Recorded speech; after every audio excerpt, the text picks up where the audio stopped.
things that we need to consider. Now,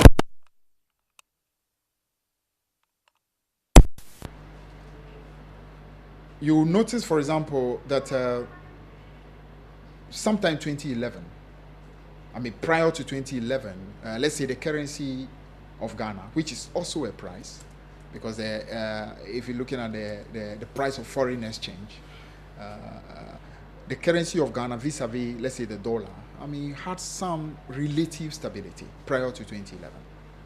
Now, suddenly, in the first half of 2011, everything went, haywire. Between the first 5 months, we were looking at a loss in value of the currency almost approaching 20%. Okay, it's about 18%. That was massive. Now, for a currency that prior to that was having for the whole year 3%, 4.5%, to suddenly have about 18% loss of value within just 6 months, that clearly was an issue that any economy will be worried about. Now, the same way it is that if the prices of goods and services, okay, which maybe on a monthly basis were moving up by, let's say, 1% or less than 1%, and suddenly you are having jumps in the region of 5% a month, that clearly is going to create troubles for everybody. Households are going to have problems because their budgets are going to be thrown out of gear. Naturally, workers are going to have difficulties because the incomes that they have had, negotiations which have been done for a year, is thrown out of balance because everything changes. Because that price is affecting everything. It's causing, not just transport prices to go up, the food prices to go. It's affecting educational bills as well, because schools are also going to start raising the educational fees and so on. So it's critical for every nation to make sure that there is some stability. It's important. Now, in terms of how do we really reconcile this whole thing with the private sector's need, for employment? No, don't worry. It happens. It happens. Now, the private sector critically is in need of resources in order for them to be able to either put much more land in cultivation, or be able to deploy labor resources that will be able to bring the necessary production output and productivity, or put capital into greater use in order for us to see the kind of output growth that we need. Generally, that's what it is for the private sector. Now, but how does private sector do that when we have a regime where it's so difficult for private sector to be able to have predictability? Private sector cannot predict what's going to happen to interest rates. They don't have an idea at the beginning of the year, January. They don't have an idea what price levels are going to be, let's say, by December. It's difficult for them to predict what the CD stability is going to be, for them to be able to factor all this in. So in that situation, it creates a situation where nobody is able to plan. And if nobody is able to plan, it affects the capacity to invest, because they become more risk averse. It's just like a pilot that wants to fly, but has no way of predicting what the weather is going to be, whether they are going to be, what are some of the things, hurricanes, or they're going to be, they can predict. Possibly maybe because the systems to be able to make the predictions are not working properly, or the weather patterns have become so unstable that it's difficult to read them. Naturally, nobody's going to move into a plane and want to make a journey towards any destination. It becomes impossible. So therefore, we need to have price stability. It's critical. Now, inflation, however, doesn't mean that there must be a constant price. At best, what it means is that there should be, shall I call it, the kind of movement that will not bring about too much volatility. So let's say, for example, if using, for example, CD as an example, if for a year the CD, let's say, depreciate by, let's say, 5%, once everybody is able to have an idea that there will be 5% depreciation or give and take around that region, it becomes so easy for everybody to plan along it. An investor coming to Ghana, maybe to come and buy, bonds in our market, or come and do what we call direct investment, knows that, okay, any profit I'm going to make, give and take, there's going to be a certain 5% erosion when I'm converting my money back into, let's say, dollars or pounds, because of the predicted change that will happen in the value of the currency. But when that doesn't happen, naturally, private sector investment, whether it's local or foreign, is going to be affected. And to the extent that that private sector has no confidence because of the lack of stability price-wise, there's very little that's going to happen by way of investment. And when that investment doesn't take place, naturally, it means employment is going to be low. Because if I cannot put more resources in production, if I obviously will not be able to get any more output because I'm not deploying as much as I need to, naturally I'm not going to be able to employ anybody, and it's going to affect income levels generally and bring about difficulties for the whole country. Now, typically, how does Bank of Ghana go about doing this? The typical thing is to use what you call the policy rate, which is the major benchmark Bank of Ghana uses. And that policy rate enables Bank of Ghana to either mop money out of the system or inject capital into the system. And the two of them have different effects. The mopping of money in the system simply means inflation is really having difficulty, so therefore the need for raising what you call the policy rate. That has the effect of encouraging more people to want to invest into Bank of Ghana bills or government bills, and that pumps money out of the system, excess money out of the hands of the public, and allows inflation to be kept a little under bay. As to whether that works fully in our particular dispensation remains to really be analyzed. The reason is simple. In economies that are so fully formalized, okay, where virtually everybody is within the banking stream, where people literally are keeping monies in the bank and therefore able to go for loans at the least opportunity and so on, this particular system works effectively. But in our system where anything in the region of about 60-70% of people remain unbanked, this policy may not always be as effective. But there are instances where it does work. I can give you one example. When, for example, the CD took a hit in 2011, the first part, one of the massive things that curtailed that jump was the movement of treasury bill rates. That at the time was around 10.1%, and it went up to as high as about 22-23%. When that happened, what simply happened was this: a lot of people who were literally speculating by just buying dollars because they were sure that there was going to be further depreciation on the CD and then they were going to get far more money, immediately started wondering that why should I continue holding dollars when I can actually move into CDs, invest in treasury bills, and I can get at least 20, 23, 24%. So that money that was going speculating on the dollar went down. That's the first one. Two, by raising treasury bills to that level as well, we gave a lot of confidence to a lot of international money holders, what you call the portfolio investors, who look at it and say, wow, all over the region, this seems to be a very attractive rate. So people with massive liquidity, whether they are in America or Far East and so on, started patronizing our bonds, and that kind of brought a lot of foreign exchange in the system and enabled us to have the reserve that will be able to defend the city. So these are policies that Bank of Ghana can use in order to restore stability whenever there is difficulty. But in the process, it did also bring problems, because the moment you brought the treasury bills to that level of 23%, that became a new benchmark. It simply means, for instance, that all the banks now use the treasury bills as the basic, more like they use treasury bill more as a benchmark. So if the treasury bills is going to give me 23, why should I go and lend money to anybody at anything less than 23? Because after all, I can get at least 23 per annum when I put my money in treasury bill. So clearly it means lending rates automatically are going to go way above that, because banks clearly are in business, and to the extent that they feel they can get more money keeping money in government bonds or treasury bills, they would rather want to do that. So what it means then is that we're taking money out of the system, and that absolutely affects the private sector and all people who are interested in any business, because why? Government treasury bills become high. So it's a, should I call it, a real conundrum that balancing out becomes a difficulty. In one breath, there's a need for stability. In other breath, when you're trying to ensure that stability, you are depriving the system out of much needed liquidity that will bring about the growth of the economy, that will bring about greater employment, that will enable businesses to make more money and employ more people. So it becomes really difficult to achieve. How do we find a resolution to this issue? I don't pretend to have the magic key, but at least I can share with you some of my own views about it. One of the things I believe that is at the very root of this problem has to do first and foremost with the whole fiscal difficulty that we are in as a country. Fiscal difficulty because we clearly have challenges every single year balancing our budget. Now, balancing this budget becomes a difficulty, and to the extent that you are unable to balance this budget, the central bank have to be resorted to in terms of financing the deficit.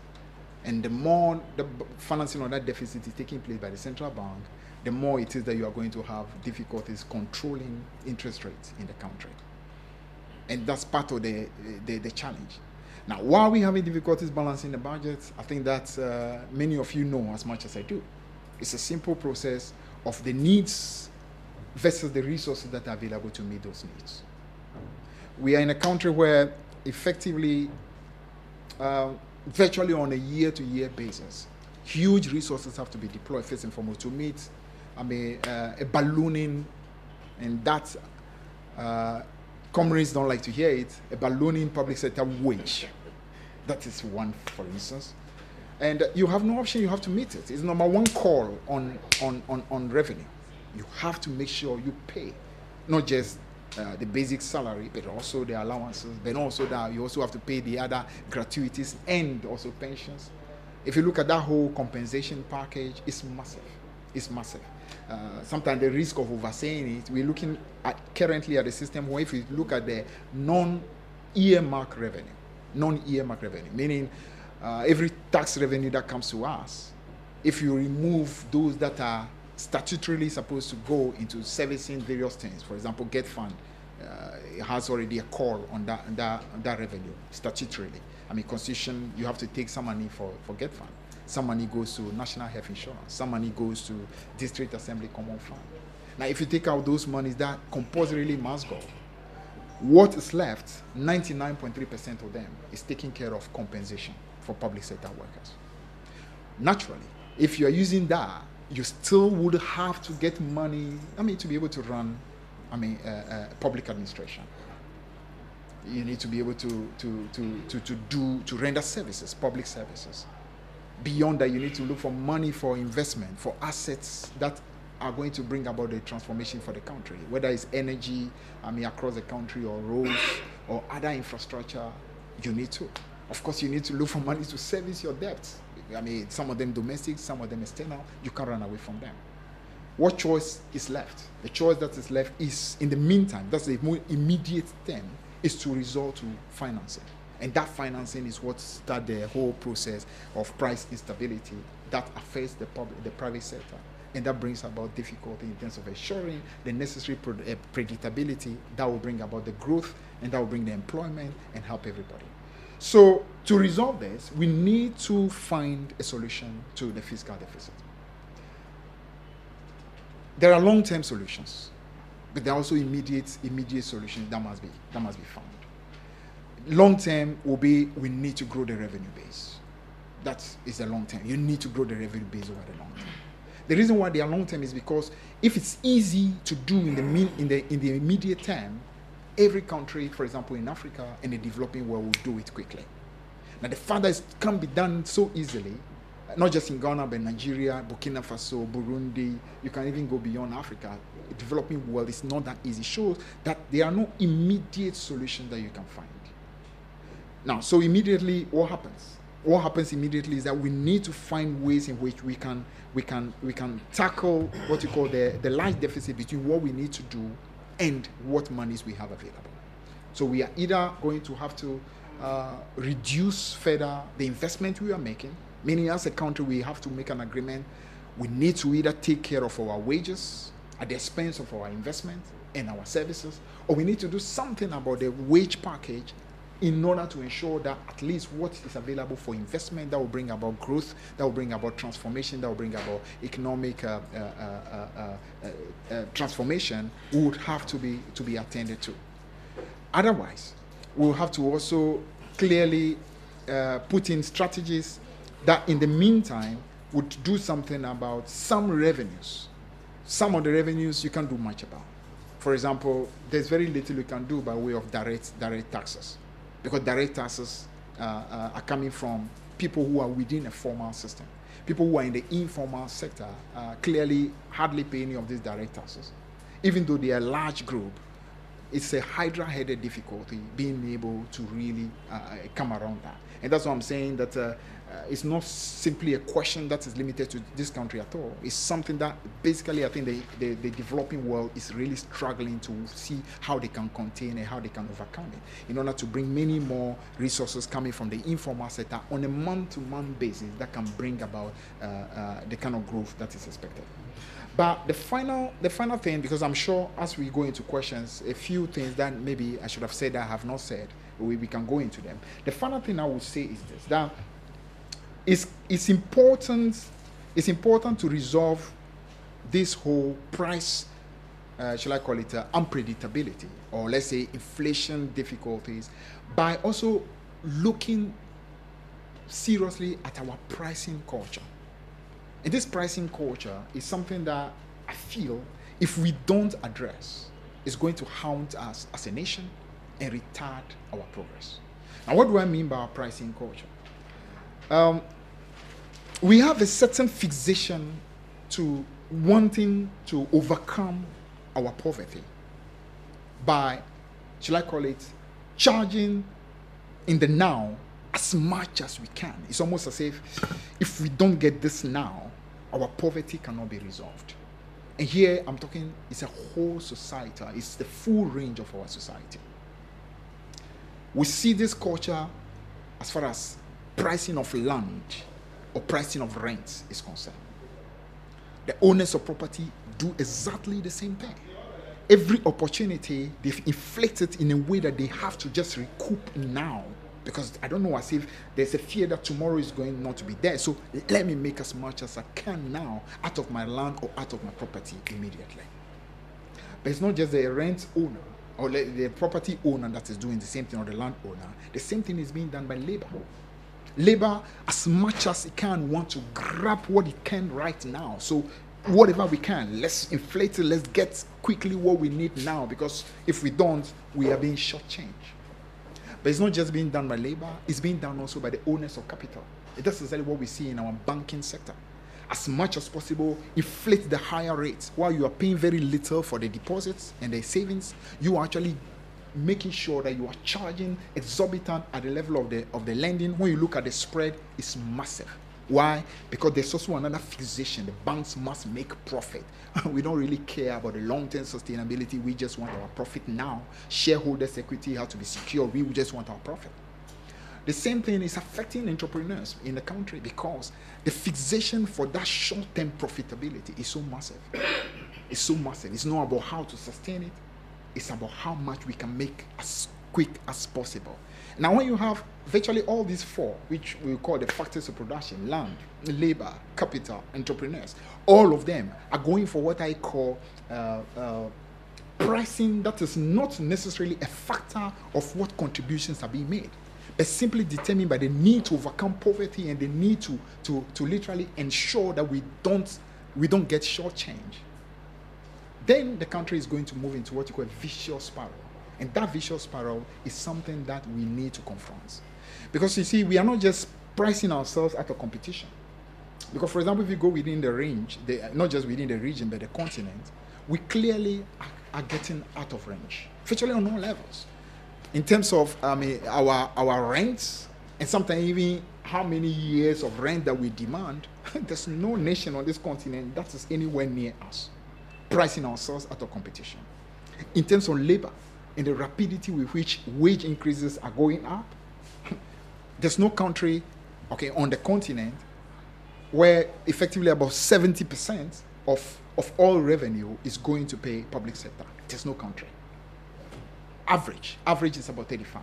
We are double that.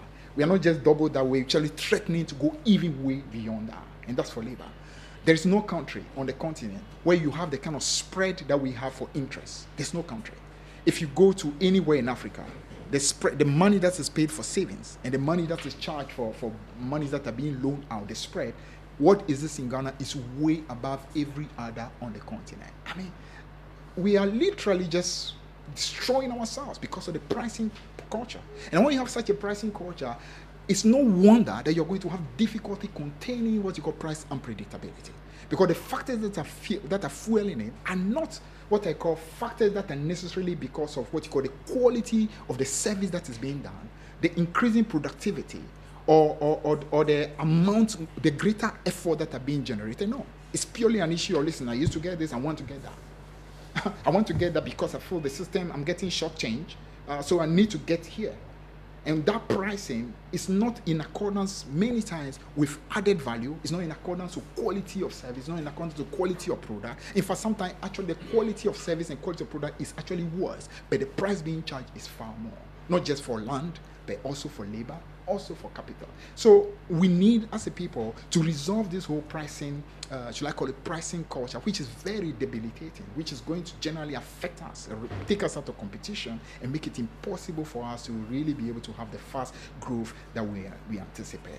Now, once it is that, at least we can resolve that and have a system where we are pricing according to what real contributions are being made, what real productivity is being seen, what additional value we are bringing to just goods and services, we create far more stability. And that stability generally is going to go to the good of the whole economy. And once the economy is stronger, all of us will benefit. So, in short, I would say that it's critical for us to understand why it's important to have price stability. The same way it's important for a nation to have political stability, because that is what goes on investment. That's what makes people want to invest, because they are sure that they will be able to get some good returns when they do those investments. But all these underlying factors need to be properly checked, and then there's really no need. I for one, don't blame Bank of Ghana too much, because I mean, what are they supposed really to do? If the deficit situation is what it is, Bank of Ghana